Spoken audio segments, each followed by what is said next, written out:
बेतहा से सुनिए मनपुर का डिस्टेंस कितना है। वहां से पढ़ने आया करते थे और आज भी बेतहा से 12th में जो है 2 बच्चे पढ़ने आ रहे हैं। जी हाँ, इन्होंने हमारा पढ़ाई देखा, हमारे पढ़ाने का अंदाज देखा कि सर आप पढ़ाते बहुत अच्छा है और सीधे दिमाग में धंसाते हैं। तो इनको लगा कि पढ़ाई अच्छा है तो अपने माध्यम से जो है 2 बच्चा को और भेजे हैं। तो वहां से बेतहा से अभी 12th में वर्तमान में 2 बच्चे और आ रहे हैं। तो आप सभी के बीच में स्वतंत्रता दिवस पर कुछ 2 शब्द रखेंगे, इनके लिए तालियां।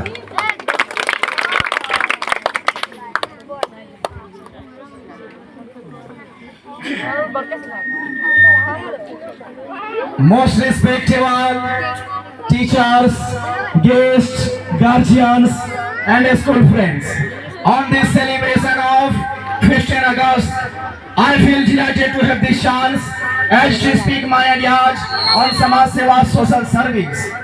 Dear brothers and sisters, I am Muhammad Alamgir Ansari. आज 15 अगस्त के शुभ अवसर पर हम सभी लोग शिक्षा संस्कार पब्लिक स्कूल के प्रांगण में इकट्ठा हुए हैं यह जश्न मनाने के लिए, खुशी मनाने के लिए। आजादी का असली मतलब सिर्फ वही लोग समझ सकता है जिसने कभी गुलामी की हो। आजादी का असली मतलब सिर्फ वही लोग समझ सकता है जिसने गुलामी की हो। हम सौभाग्यशाली है कि हमने इस आजाद भारत में जन्म लिया।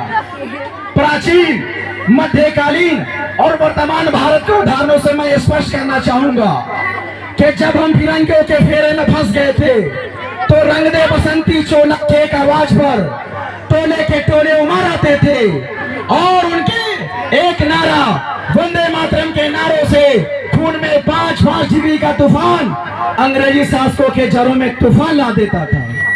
लोग मर जाते थे, मिट जाते थे, फांसी पर चढ़ जाते थे, बलि चढ़ा देते थे। लोग मर जाना पसंद करते, वो इस तरह देशभक्ति साबित कर रहे होते थे। यूं तो आजादी की लौ 1857 ईस्वी में चल चुकी थी, जो वर्षाल बनकर 1947 में हमारे इस भारत देश को आजाद कराई। 1947 में हमारे भारत देश को आजाद कराई। उसके बाद इस तरह पूरा परिवार अपने आप को देशभक्ति साबित कर रहे होते थे, क्योंकि उस समय यह देशभक्ति की कसौटी थी। और कुछ महिलाएं अपना मांग गवा देने के बाद खुद से यह कहा करती थी कि प्यार भी भरपूर गया, मांग का सिंदूर गया। जिनका शौहर इस आजादी की लड़ाई में मारे गए, उनके महिलाएं के मुंह से आवाज आती थी, दिल से ये कलप उठता था कि प्यार भी भरपूर गया, मांग का सिंदूर गया। नन्हे नौनिहालों की लंगोटियां चली गई, छोटी छोटी बेटियों की चोटियां चली गई, बाप की कमाई गई, भाई की पढ़ाई गई और ऐसा एक विस्फोट हुआ, पता ही नहीं चला कि जिस्म की सारी बूटियां चली गई और आपके लिए तो एक आदमी मरा है साहब। जिसके घर में इकलौता कोई भाई है या कोई बाप है जो पूरे घर को संभालता है, अगर वही किसी कारणवश मर जाए तो समझ सकते पूरा परिवार अनाथ हो जाएगा। इसलिए कहती है कि आपके लिए तो एक आदमी मरा है साहब, किंतु मेरे घर की तो रोटियां चली गई, मेरे घर की तो रोटियां चली गई। वाले हालात पैदा हो जाने के बावजूद भी एक माँ अपने बेटे को सरहदों पर दुश्मनों का धज्जिया बिगाड़ने के लिए भेज दिया करती थी और उसे पत्र लिखवा कर ये भेज दिया करती थी कि अम्मा ने पत्र लिखा है बड़े ही चाव से, अम्मा ने पत्र लिखा है बड़े ही चाव से, पुत्र मेरे न घबराना, 1 इंच पीछे न हटना, चाहे इंच में कट जाना, चाहे इंच में कट जाना। उस समय पूरा परिवार बलिदान मांगता था, देश मर जाने को कहता था, मिट जाने को कहता था। लेकिन आज देश आपको मरने को नहीं कहता है, देश आज आपको मिटने को नहीं कहता है, देश आज आपको फांसी चढ़ने को नहीं कहता है। अच्छा मैं आपसे पूछ लूं, कि साल में 2 मरतबा व्हाट्सएप की डीपी को 3 रंग में रंग देना ही देशभक्ति है। मैं आपसे पूछना चाहूंगा कि साल में 2 मरतबा इंस्टाग्राम पे मेंशन कर देना ही देशभक्ति है? नहीं नहीं, हरगिज नहीं। साल में 2 मरतबा तिरंगा फहरा लेना ही देशभक्ति नहीं है। साल में 2 मरतबा व्हाट्सएप की डीपी को 3 रंग में रंग देना ही देशभक्ति नहीं है। अगर ये देशभक्ति है तो मैं आपसे पूछना चाहूंगा कि वो ट्रैफिक की छाव में नंगे पाँव में जो बच्चा तिरंगा बेच रहा होता है, क्या आप उन्हें देशभक्ति कहेंगे?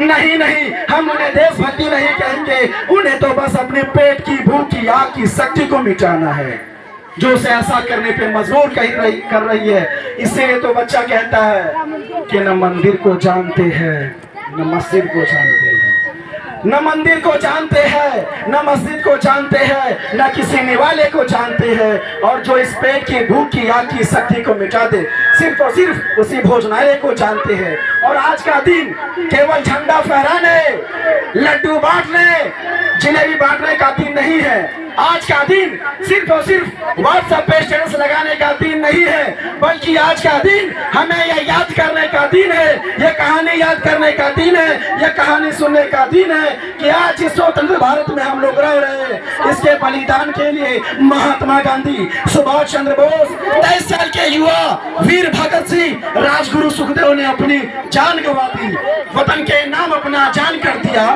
और आज हम लोग कितने चैन से सांस लेते हैं, आज हम लोग कितने प्यार से जिंदगी जी रहे हैं, चैन से सांस ले रहे हैं। क्या आपने सोचा है कि अभी हम जो चैन से सांस ले रहे हैं, क्या हमारे लिए यही आजादी है?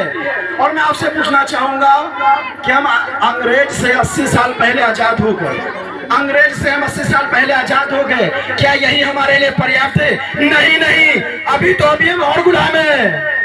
हमें आजादी चाहिए बेरोजगारी से, हमें आजादी चाहिए बेरोजगारी से, हमें आजादी चाहिए भूखमरी से, हमें आजादी चाहिए अशिक्षा से, हमें आजादी चाहिए बलात्कारियों से, हमें आजादी चाहिए और तो धर्म से, जाति से, और जो ये धर्म जाति का नफरत का दीवार उससे भी हमें आजादी चाहिए।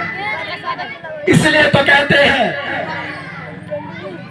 कि न हिंदू बुरा है न मुस्लिम बुरा है, न हिंदू बुरा है न मुस्लिम बुरा है, जो इन दोनों को लड़ाए वह इंसान बुरा है, वह इंसान बुरा है। और चलते चलाते एक सर आप लोगों के सामने मैं बोलने जा रहा हूँ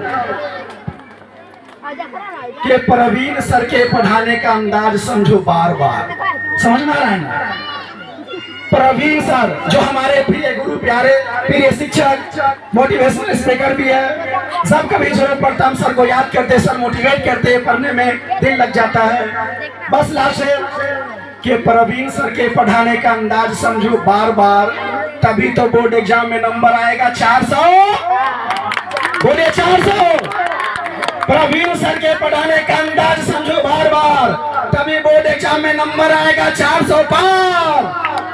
और 10th और 12th वालों जरा ध्यान से सुनिएगा, 10th और 12th वालों अभी सही पढ़ो दिल से, क्योंकि आप लोगों ने अपना पहला साल गुजार दिया रील्स से, आप लोगों ने अपना पहला साल गुजार दिया रील्स से, और दिमाग में चैन नहीं है। मैं अपने आंखों में देशभक्ति का चमक रखता हूँ, दिमाग में चैन नहीं है, मैं अपनी आंखों में देशभक्ति की चमक रखता हूँ। और दुश्मन जलकर खाक हो जाए, मैं अपनी आवाज में इतनी दमक रखता हूँ। जय हिंद, जय भारत, जय जवान, जय किसान, आजाद रहे हिंदुस्तान।